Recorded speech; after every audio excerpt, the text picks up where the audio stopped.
इस सेशन में हम लोग कुछ मीन्स कोड्स गिवन हैं और इन कोड्स में हम किसी तरह की अगर सिमेंटिक एरर है तो उसके बारे में डिस्कशन करेंगे। ओके, और अगर सिमेंटिक एरर तक पहुंचने के लिए मीन्स सिमेंटिक एनालाइजर का काम है सिमेंटिक एरर्स को डिटेक्ट करना। ओके, तो उसके पहले आता है लेक्सिकल एनालाइजर और सिंटैक्स एनालाइजर। अगर उसने कोई एरर डिटेक्ट कर ली तो फिर सिमेंटिक एनालाइजर को कुछ करने की नीड ही नहीं पड़ेगी। क्यों? क्योंकि एरर पहले ही रिपोर्ट हो गई तो सिमेंटिक एनालिसिस की बारी ही नहीं आएगी उस पर्टिकुलर उसके लिए थ्योरेटिकली। ओके, तो सपोज करो कि ये पहला क्वेश्चन है, तो क्या इसमें लेक्सिकल कुछ प्रॉब्लम है? लेक्सिकली कोई इनकरेक्शन मीन्स इनकरेक्ट है क्या? ये लेक्सिकली करेक्ट है ये। क्यों? पहला टोकन इन, दूसरा टोकन ए, तीसरा टोकन 2.5, चौथा टोकन सी और then next semicolon. Lexically okay. Okay, अगर यहां पर सिंटैक्स की बात करें तो सिंटैक्स का कोई इशू है क्या? ओके, सिंटैक्स का इशू है। क्यों? क्योंकि वेरिएबल ए के बाद ये 2.5, अगर मैं ये जूम कर लेता हूं कि जैसे कि हम वेरिएबल की डेफिनेशन क्या देते हैं कि लेटर फॉलोड बाय लेटर और डिजिट्स। ओके, अगर हमने वेरिएबल की ये डेफिनेशन दे रखी है कि और मैं सी प्रोग्रामिंग की नहीं, मैं इसकी बात कर रहा हूं कि वेरिएबल को किसको मैं वेरिएबल कह रहा हूं, a letter followed by letter और डिजिट्स।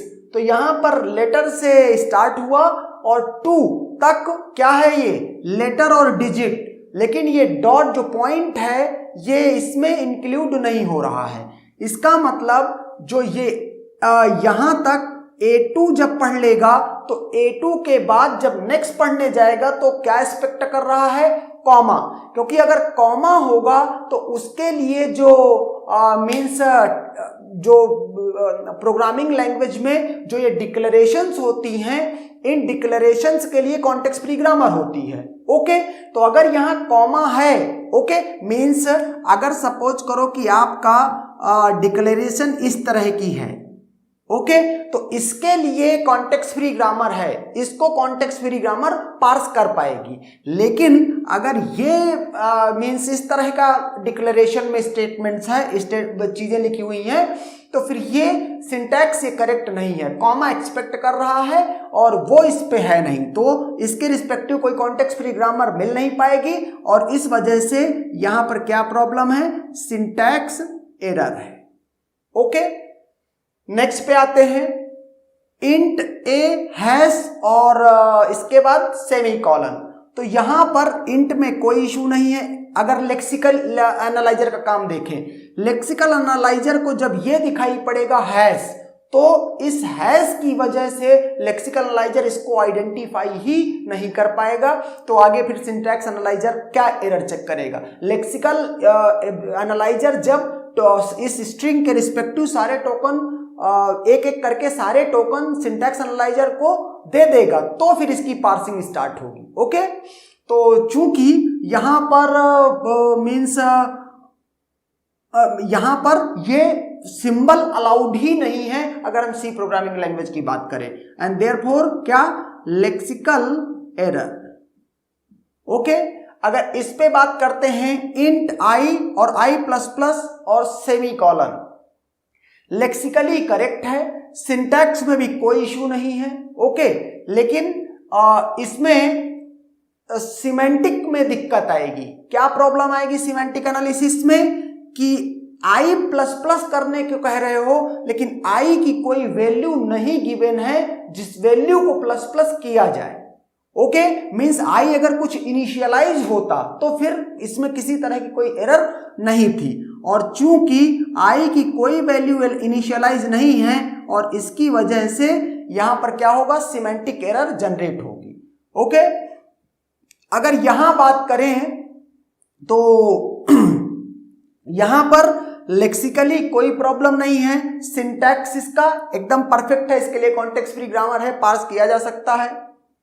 लेकिन जब सिमेंटिक देखेगा तो क्या हो रहा है? एक स्ट्रिंग असाइन की जा रही है इंट को। ओके, टाइप का मिसमैच है, एंड देयरफॉर ये यहां पर क्या होगा? यहां पर है semantic error. Okay, now come to the next one. यहां पर इंट A50 और A50 में 200 असाइन किया जा रहा है। तो एरे की बाउंड चेकिंग का मैटर है ये। मींस एरे, ये जो एरे मींस जो मेमोरी एक्वायर करेगी वो 0 से 49 सेल्स तक होगी। ओके, लेकिन यहां पर A50 मींस 50th सेल में आप 200 असाइन कर रहे हो।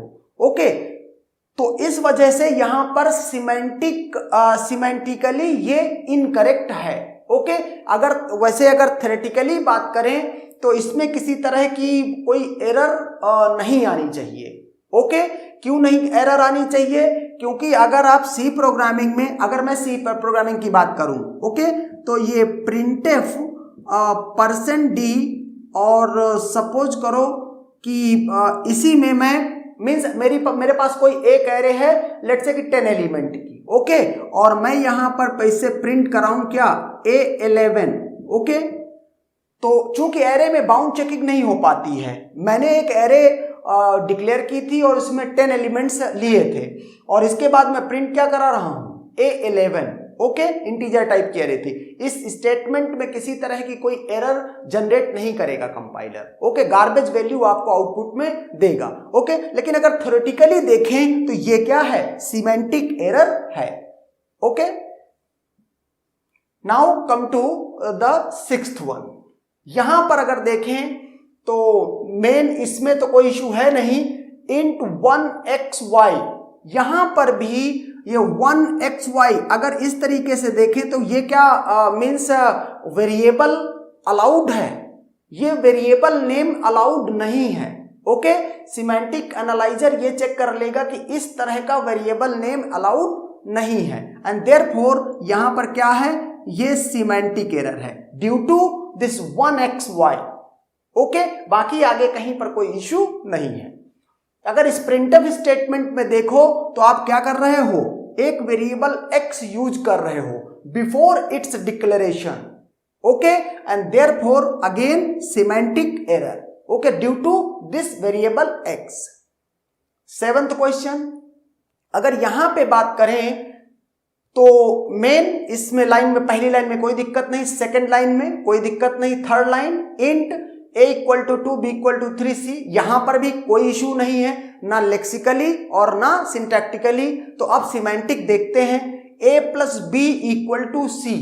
ओके, अब यहां पर आप देखो, जब इसमें लेक्सिकल यूनिट इसमें कोई एरर नहीं फाइंड कर पाएगी, चूंकि इस स्ट्रिंग को हम पार्स कर सकते हैं, इसके लिए कॉन्टेक्स्ट फ्री ग्रामर है हमारे पास, और इसीलिए हम पार्स कर सकते हैं इसको। तो सिंटैक्स एरर भी नहीं है, ना ही इसमें और ना ही इसमें। ओके, दोनों को पार्स भी कर सकते हैं, लेकिन यहां पर सिमेंटिक एरर है। क्या सिमेंटिक एरर है? अब a + b का जो सम आएगा उसमें c को आप कैसे साइन कर सकते हैं? ओके, नहीं पॉसिबल है ये। तो जब इसकी सिमेंटिक मीन्स इसका मीनिंग चेक किया जाएगा तो यहां पर एरर मिलेगी। सिमिलरली यहां पर भी 2 = 2 है, एक कांस्टेंट में एक वेरिएबल मीन्स एक कोई दूसरी वैल्यू कैसे साइन कर सकते हैं? तो यहां पर भी इन दोनों स्टेटमेंट में क्या है? सिमेंटिक एरर है। Okay, semantic error in both the statements. Now come to this 8th question. Okay, ये क्वेश्चन कहीं से लिया हुआ है, काफी अच्छा क्वेश्चन लगा। देखते हैं कि मीन्स क्या प्रॉब्लम है इसकी। मेन पहली लाइन कोई इशू नहीं, करली ब्रेसेस कोई इशू नहीं। इसके बाद देखो इंट, पहले देखते हैं क्या लेक्सिकली कोई प्रॉब्लम है इसमें। लेक्सिकली के लिए इंट कोई इशू नहीं है, और लेक्सिकल एनालाइजर क्या करेगा, जैसे ही ये स्लैश और इसके बाद ये स्टार देखेगा, ये समझेगा कि मल्टी लाइन कमेंट स्टार्ट हो रही है, तो इस मल्टी लाइन कमेंट को क्या करेगा, किसी पैटर्न से मैच करवाएगा। तो मल्टी लाइन कमेंट क्या कहती है कि ये इससे स्टार्ट होना चाहिए, ये बैकस्लैश और स्टार से, और इसके बाद मीन्स एनी सिंबल, इसके अंदर कुछ भी आ जाता है। कब तक? जब तक इसको ये नहीं मिलता है। ओके, तो अब यहां पर देख के कंफ्यूजन क्या हो सकती है आपको, इसको देख करके कि ये एक मल्टी कमेंट है, मल्टी लाइन कमेंट है, लेकिन मल्टीलाइन एक्चुअल में कमेंट क्या है, यहां से लेकर यहां तक सब कुछ, ओके, यहां से लेकर यहां तक सब कुछ मल्टीलाइन कमेंट में है। मींस कि इसको ये मल्टीलाइन कमेंट, इसको ये नहीं समझेगा कि बिगिनिंग है। क्यों? क्योंकि ये स्टार्ट हो चुका है और इसके मैचिंग ये क्लोजिंग इसकी कमेंट की देखेगा, सर्च करेगा। उसके लिए हमारे पास एक पैटर्न है, रेगुलर एक्सप्रेशन है, फाइनाइट ऑटोमेटा। तो जैसे ही ये मिलेगा वैसे ही कहेगा कि हाँ ये कमेंट पूरी हो चुकी है। तो बचा क्या पूरे प्रोग्राम में? पूरे प्रोग्राम में बचा है इंट, ओके, इंट के बाद सीधे क्या बचा है, ये टी और गेट, ओके। क्या बचा हुआ है? इंट और उसके बाद क्या टी और उसके बाद क्या गेट और उसके बाद सेमीकोलन, और ये ओपनिंग और कम मींस करली ब्रेसेस, वो तो है ही, ओपनिंग और क्लोजिंग करली ब्रेसेस। तो अब यहां पर देखें, अगर इतने को आइडेंटिफाई करना है तो सारी वैलिड लेक्सिम्स हैं, सिंटैक्स मींस लेक्सिकली करेक्ट है। अब बात करते हैं इसकी सिंटैक्स की। सिंटैक्स एनालिसिस के लिए यहां पर जैसे ये पहला वाला इंट है या ये टी और गेट है, तो जो सिंटैक्स एनालाइजर है वो डिक्लेरेशन की वो कर सकता है। डिक्लेरेशन के लिए हमारे पास कॉन्टेक्स्ट फ्री ग्रामर है। मींस अगर ऐसे लिखा है इंट x, ये लिखा हुआ है x लिखा हुआ विद इंट, तो इसके लिए हमारे पास कॉन्टेक्स्ट फ्री ग्रामर है। लेकिन अगर सपोज करो सिर्फ x लिखा हुआ है तो इसके लिए कोई कॉन्टेक्स्ट फ्री ग्रामर नहीं है। एंड देयरफॉर जब इसको देखेगा इंट टी और गेट को, तो ये इंट को तो ये समझेगा कि इंट की वजह से तो कोई मीन्स कोई इशू नहीं है, okay. Sorry, actually code means ये यहां पर टी हटा देते हैं, ओके, तो क्वेश्चन ज्यादा अच्छा है। इन और ये टी ऐसे लगा लेते हैं, ओके। तो अब ये इन या ये टी और या ये गेट, अब ये क्या है, ये सिंपल एक्स की तरह है जिनके पीछे टाइप नहीं है इनका, ओके। एंड देयरफॉर इसकी पार्सिंग नहीं हो पाएगी, और चूंकि पार्सिंग नहीं हो पाएगी एंड देयरफॉर इन दोनों जगहों पर क्या है, सिंटैक्स एरर है, okay. Now come to the last question. ये क्या है, इंट ए बी डी, यहां कोई इशू नहीं। यहां पर 10.3 असाइन हुआ है किसमें, ए बी डी में, तो यहां पर भी कोई प्रॉब्लम नहीं है। क्यों प्रॉब्लम नहीं है? क्योंकि सी प्रोग्रामिंग कुछ केसेस में इम्प्लीसिट टाइप कन्वर्जन अलाउ करती है। तो ये 10.3 जो फ्लोटिंग टाइप का नंबर है, फ्लोटिंग पॉइंट टाइप का, उसमें से 10 इसको असाइन हो जाएगा डी को, वही 10 बी को, वही 10 ए को असाइन हो जाएगा, ओके। जब प्रिंटफ %c, a की बात करेंगे तो यहां पर %c का मतलब क्या है, ए के रिस्पेक्ट में कैरेक्टर प्रिंट करना है, ओके। तो ए की वैल्यू क्या है, ए की वैल्यू है 10, ओके। अब आपको इसके रिस्पेक्टिव प्रिंट करना है कैरेक्टर, तो 10 की जो आस्की वैल्यू है कैरेक्टर की, ओके, वो कैरेक्टर जिसकी आस्की वैल्यू 10 है, वो कैरेक्टर इसमें प्रिंट हो जाए, तो वो कैरेक्टर है क्या, न्यू लाइन, ओके। तो आउटपुट में न्यू लाइन आएगा और इसमें किसी तरह की कोई एरर नहीं है, ओके। And that's done.